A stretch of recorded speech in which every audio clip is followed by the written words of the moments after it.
everybody, and welcome back to my channel, or if you are new around here, hi, my name is Vivian Asimos. I'm a researcher and a writer, and today we're doing another kind of research roundup of some books that you might be interested in reading. In honor of Halloween, we're going to be discussing some research academic books that will introduce you to the topic of monster studies. In case you did not know, I am a specialist in monsters. My PhD was a study of the Slender Man. I have done extensive writing, reading, speaking about monsters, so this is a topic that I do know quite a bit about.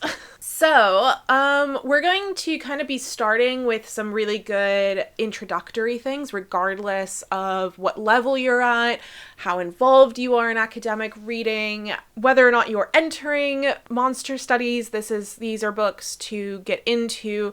The last two, and I'll signpost them again when we get there, might be a little bit more specific, detailed. I don't know. We'll discuss it when we get there. Let's start with a good old goody beginning one, which is Monster Theory Reading Culture, which is edited by Jeffrey Cohen.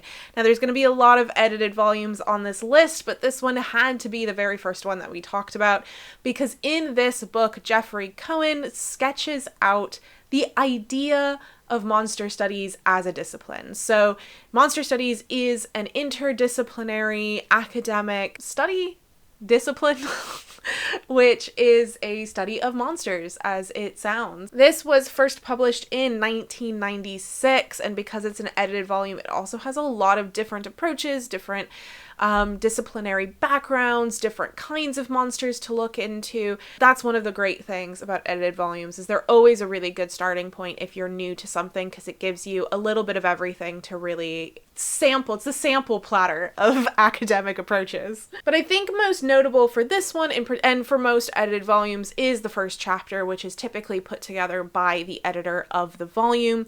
In this particular one, it is Jeffrey Cohen, which is sketching out the 7 theses of monster studies. And these 7 theses of monster studies has really paved the way of monster studies going forward. People still refer to this. They build on this. There are people adding different of their theories to it. There are people arguing with it. There are people supporting it. It's such a fundamental reading to monster studies that you kind of can't get away with not reading this one. So for that first chapter alone, highly suggest reading this one. Our second one is On Monsters by Stephen Asma, although I think there's An Unnatural History of Our Worst Fears is the subtitle for that. Stephen Asma has a much more philosophical approach to the study of monsters. So, as I said, monster studies is an interdisciplinary field, so there's going to be a lot of different approaches and different takes on it. Not all of them are going to be your cup of tea, because there's a lot to choose from. So if you are more philosophically minded, Stephen Asma's book is probably going to be the one for you. It moves through monsters historically, so it starts with kind of classic monsters like the Griffin, for example. It moves to zombies, then ends at cyborgs with many, many, many more in between. It gives an overview of kind of the history of it, the meanings that are ascribed to it, but ultimately is going to be focusing on a philosophical approach to what the monster means and what it is doing for people or to people, or why we are scared of it, from that kind of philosophical approach and background. Some of the topics he looks at, for example, is the dynamics of both the attraction and the repulsion that we experience with monsters. So if these are the kinds of discussions that you kind of want to have, thinking about the philosophy behind the monster, definitely suggest Stephen Asma's On Monsters. Our next one on the list is the Ashgate Research Companion to Monsters and the Monstrous. This is edited by Asa Simon Mittman and Peter Dendel. This is, again, another edited volume, but this one's a thicken. I have it here, actually. A thicken. There is a lot of readings in this. So it's going to be a really good one to help start you out. There are 18 chapters and also has an introduction and conclusion on top of that. So that's a good 20 things to sink your teeth into. Lots of different approaches, lots of different thoughts on it. Really great. I think this is a really good first one if you can afford it or find it at a library. Definitely see if it's at your library. If you are not a university student, you can actually try to get access to your local university library. Often university libraries are open to the public. It might be only at certain times or in certain ways. You might not be able to check out the book, but if it gives you access to a book for free, why not give it a try? And again, the first chapter in this is just so beautifully written and really wonderfully put together. It's by Asa Mittman. And this one spells out why the study of monsters is so important, particularly thinking about how, well, these monsters are these old things. Why is it important to study them as a contemporary person in contemporary life? And the reason is that they still have impact. They still affect people. They still demonstrate a lot of really interesting things about the current world that we live in. It's just a really good one as an introductory point of like, why should you care, right? Which maybe if you're seeking this out, then you probably already know why you care, but it's a really good way to also make that argument to other people. But anyway, highly suggest it. The next edited volume on our list is Monster Anthropology in Australasia and Beyond by Yasmin Musharbash and Geir Henning Presterdsten. I'm so sorry about those name pronunciations. It is yet another edited volume, but what I like about this one and what I think makes this one different from the other edited volumes that I have presented to you is that this one is all about anthropology. Now, monster studies is typically very humanities driven, and by humanities, I typically mean things like history, linguistics, literary studies, philosophy, psychology. There's a lot of those kinds of things involved in that. The social sciences tend to not really touch it, which is a shame because I think that the social sciences, particularly anthropology and sociology, have a lot to offer and also have a lot to learn from being involved in groups like this and disciplines like this. So in this one, it is all about the anthropological approach to monsters and what it is that anthropology can be providing as well as what we can learn. So it is taking that approach. One of the things that I really love about this edited volume is that at no point are they trying to overshadow the other approaches or try to paint anthropology as the best approach possible. They're really just trying to show that anthropology has a place, but that place is within the greater context and web of many others rather than saying we are the best. So yeah, I mean, as an anthropologist myself, I really love seeing other anthropologists taking on monsters and taking them seriously and thinking about them through the same lenses, as well as demonstrating why thinking about it through the lens of anthropology can be incredibly useful. There's a lot of really fun takes on this. There's some Icelandic monsters. There's just a lot of really fun readings if you are interested in that. So our last of the kind of easier entry points is going to be a little bit of a shameless self-promotion, which is Digital Monsters by Vivian Asimos. Yes, that is me. It's a really, really tiny book, this one.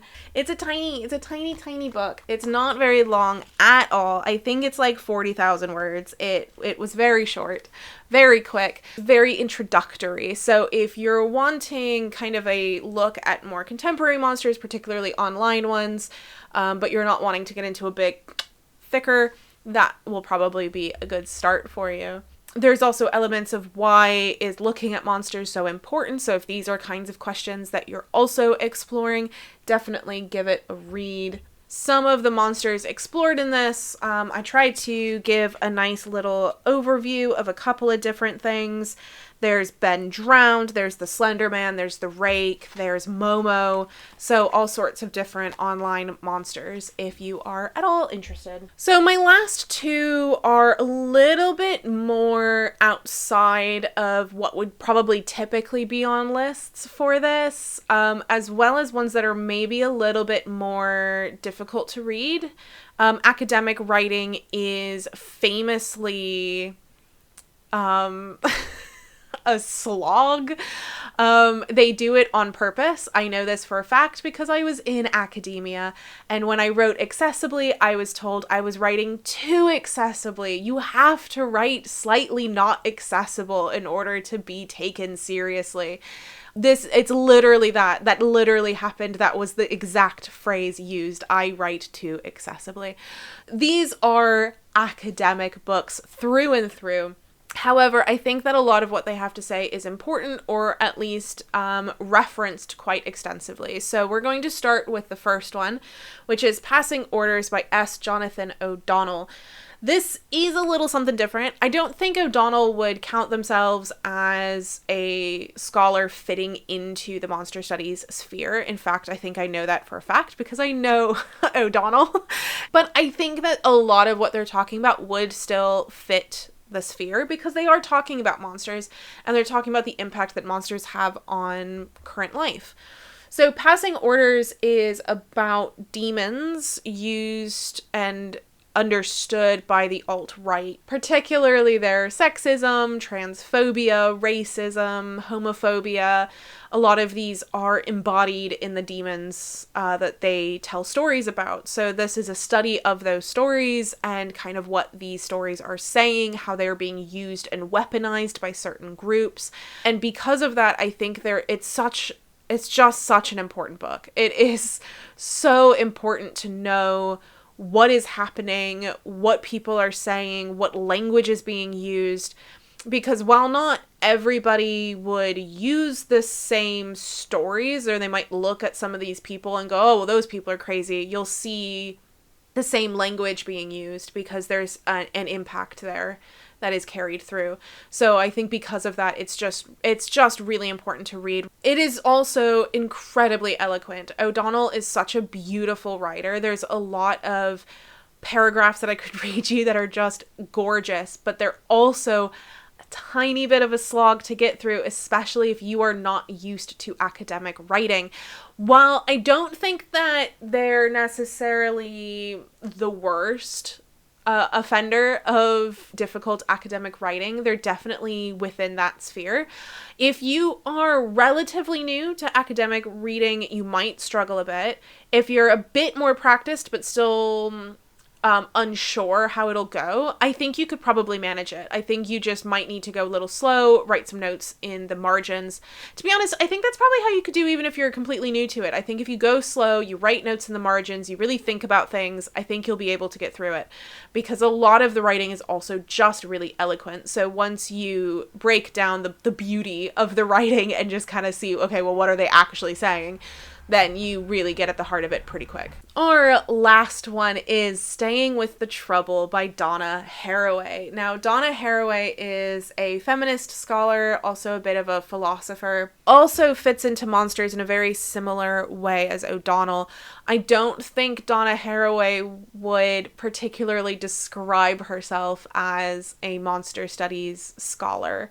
However, a lot of monster studies scholars use Donna Haraway and see a lot of relevance in her work. So you'll probably encounter her in several of the other edited volumes that I have presented. If you read through those chapters and books and readings, you're going to see Donna Haraway mentioned because she is so influential in general, but especially I think in monster studies. Haraway talks about the cyborg, particularly in relation to the idea of the continuance of technology and how, therefore, as we continue to live in a more technologically advanced world, the boundaries between what is the human and what is the machine is getting more and more blurry, particularly now with the rise of AI. I think that this is a very interesting conversation.